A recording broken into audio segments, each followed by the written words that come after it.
capítulo 16 del anime nos muestra lo que es el pico de la batalla por el dominio del castillo de Doldrey y su culminación con la victoria de la banda del halcón dirigida por Griffith para el reino de Midland. Desde el inicio hay dos imágenes muy potentes que me llamaron la atención del anime. La verdad es que son contadas las veces en las que se hacen estas muestras muy fieles al manga, no es la primera vez que las muestran, pero sí que lo hacen con una seguida de la otra. La última aparición de Adon Koborluich es infinitamente superior en el manga. Le quiero dar un punto al anime por cómo se muestra de Guts en plena acción luego de que se escuche la conversación entre Genon y sus soldados sobre el soldado al cual no podían detener.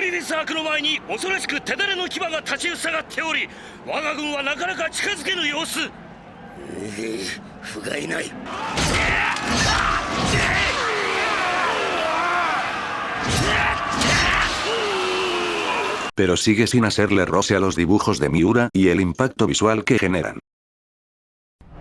Luego no hay mucho que decir, simplemente el manga sobrepasa al anime, tanto en los dibujos, movimientos, ambientación, es algo demasiado superior y hasta insultante ver como un panel entero de 2 hojas como este pasa a ser simplificado a esta diminutez.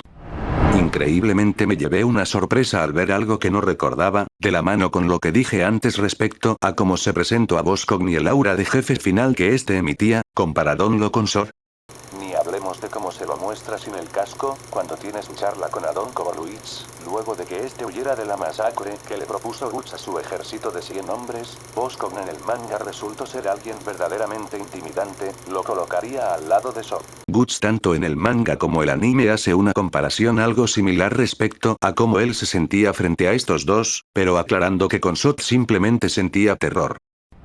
Otra escena que quiero remarcar en la que nuevamente siento una decepción es cuando a Guts se le rompe la espada y es el mismo Sot quien le envía una desde lo alto de la montaña. De esta escena me molestó particularmente el momento en que Boscogn asesina a los compañeros de Guts, en un intento tonto de estos al querer protegerlo.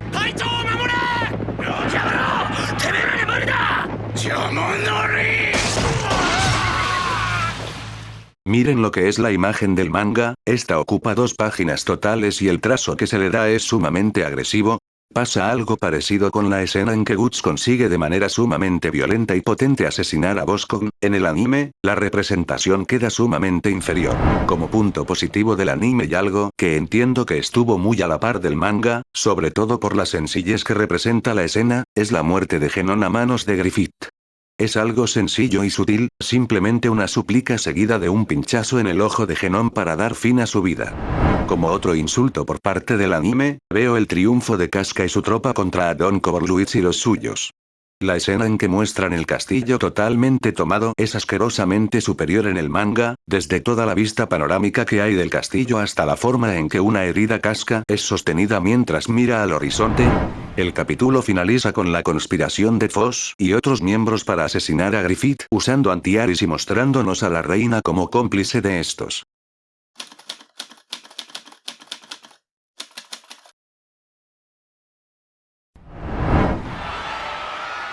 Este capítulo nos narra la vuelta de la banda del halcón luego de ponerle fin a la guerra de 100 años, teniendo un recibimiento como nunca antes en su vuelta a Midland. Además el capítulo cuenta el segundo atentado que sufre Griffith por parte de Foss, con diferencia que esta vez se ve involucrada la reina de Midland. El capítulo cierra justo cuando supuestamente Griffith es envenenado.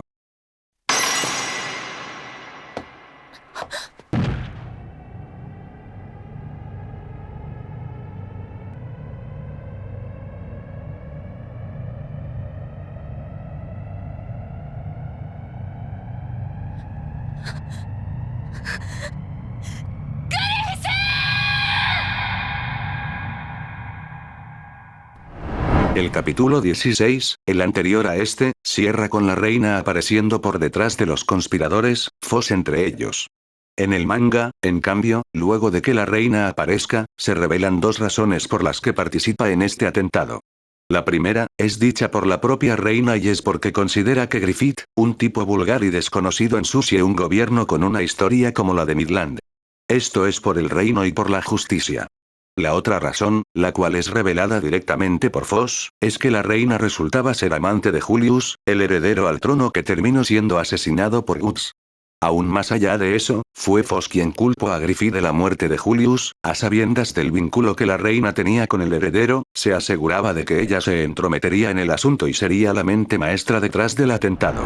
Más allá de esta aclaración, el anime sigue siendo un fiel calco del manga, cosa que me sigue resultando genial y como mismo lo aclaré antes, el hecho que no haya acción hace que estos capítulos sean mucho más fieles, si bien siguen sin superar al manga en temas de dibujos y paneles, son los capítulos en los que menos diferencia puedo notar.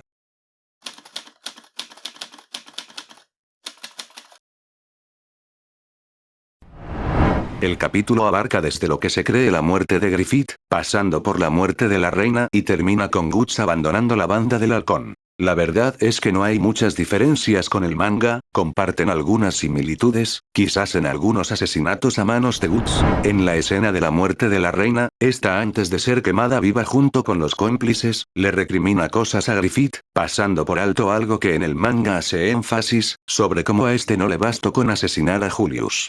Me parece un gran dato que se haya pasado por alto esta especie de relación que tenían ambos y no entiendo por qué en el anime esto fue dejado de lado ya que enriquecía aún más la historia. Y por último tenemos como Casca encuentra a Guts yéndose de la banda del halcón en mitad de la nieve. El anime me ayuda a ver esta escena de otra forma, quizás porque le da un mayor peso a la nevada o es algo meramente personal. Dando un ejemplo burdo, esta escena me hizo sentir que Kishimoto la usó como referencia para hacer la despedida de Sasuke de la aldea de la hoja.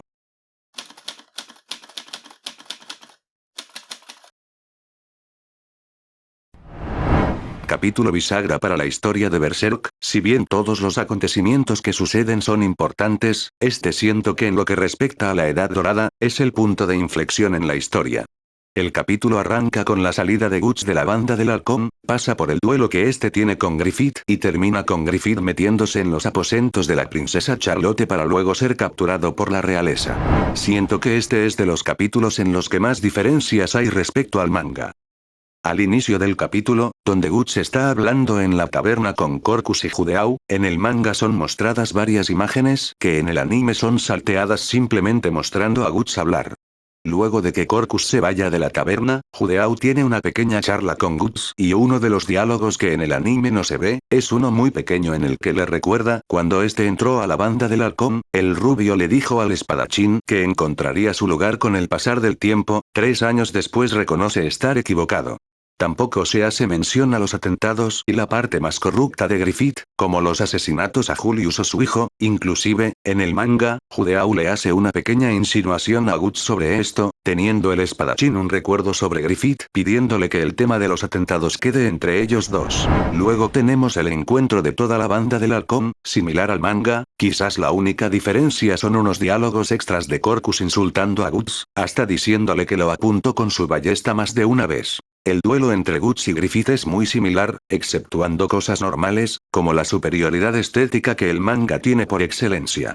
Fuera de eso, en el manga además, cuando Griffith imagina las posibilidades del duelo, en el manga, son representadas, con Guts siendo cortado por la espada de Griffith, tanto en el hombro como en la cabeza directamente. Hasta esta parte llega el tomo 8 del manga y se da inicio al 9. Acá es donde hay una gigante diferencia, ya que, en el anime es salteada la primera noche que Guts pasa solo sin la banda del halcón, su reflexión sobre la soledad. Y lo más importante, el primer encuentro con el Caballero de la Calavera, personaje que nunca aparece en el anime, pero que es vital para el desarrollo a futuro de la historia. En su encuentro, el caballero, larga de su boca lo que parecen ser incongruencias, pero que a futuro tendrán un significado importante una vez llegado el eclipse. Además, en este encuentro se nos compara la sensación de irrealidad que genera este personaje a Guts, comparado con lo que siente al estar cerca de Sol.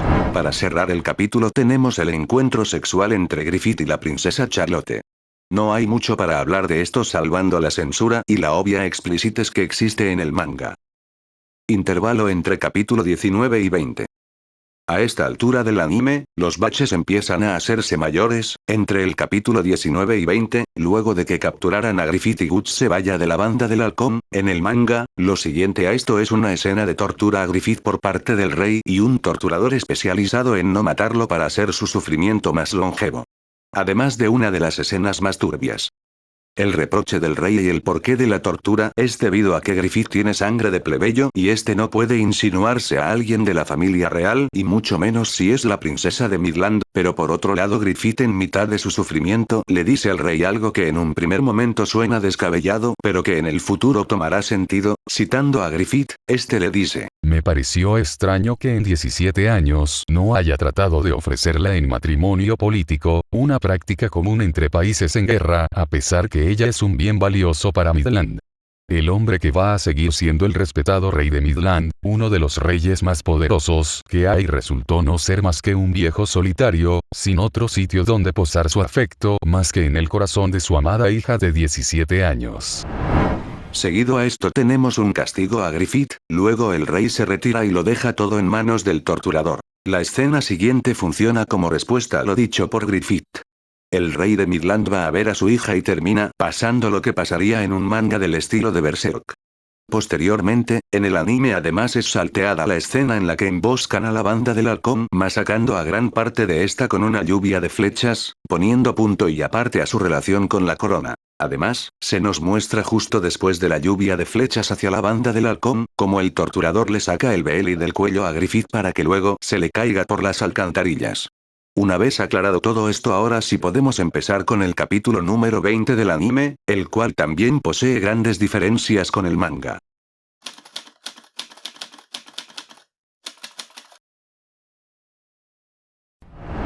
Para empezar, el capítulo inicia en una especie de festival en el que se hacen demostraciones de arco y flecha, fuerza, para divertir a un oligarca. La primera gran diferencia, es que hay un personaje que en el anime es directamente quitado y este es Silat. Él aparecía dando el primer duelo de este festival contra Valencia y terminaba ganándole, para luego ser humillado en un duelo contra Guts y posteriormente participar en el ataque a la banda del halcón en el bosque. Luego de esto, en el anime, Guts se va a entrenar con el herrero Godo, regalándonos una muy linda secuencia de entrenamiento y reflexión que terminarían dando nombre al capítulo, Chispas. Justo cuando Guts le estaba dando fin a su año de entrenamiento para volver a ser un nómade, aparece un mensajero el cual le pide a Godo varias espadas para atacar a quien resultó ser la banda del halcón liderada por Casca. En el manga, en cambio, no es mostrada la secuencia de entrenamiento y directamente luego del torneo en el que Guts humilla a Silat, el noble que organizaba todo le pidió ayuda para invadir a la banda del halcón, así llegando tanto el anime como el manga al mismo punto. El reencuentro de Guts con la banda. El reencuentro fue más o menos el mismo, a diferencia que en el anime Casca es salvada de un mercenario cualquiera, en cambio, en el manga, Guts la salva de Silas, siendo ampliamente superior en todo aspecto el manga.